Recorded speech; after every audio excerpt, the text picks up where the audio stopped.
ان فی الجسد لمضغہ اذا صلحت صلح الجسد کلہ واذا فسدت فسد الجسد کلہ الا وہی القلب. تو دل پاک ہوگا تو کردار بھی پاک ہوگا، کردار پاک ہوگا تو وہ دل کا اس کے اندر عکس موجود ہوگا. اسی لیے فرمایا کہ نیک مجلس و صحبت جو ہے وہ انسان کے ظاہر اور باطن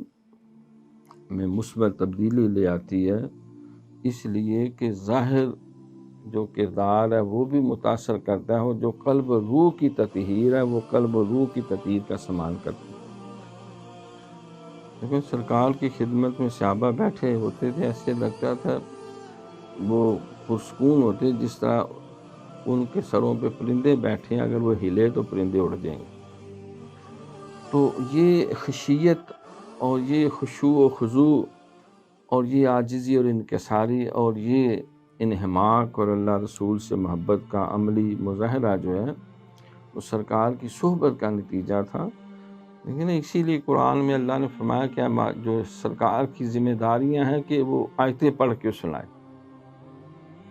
اور وہ ان کو آیتیں پڑھ کے بھی سنائے اور انہیں قرآن کا علم دے اور ان کو حکمت سکھائے اور ان کا تزکیہ کرے.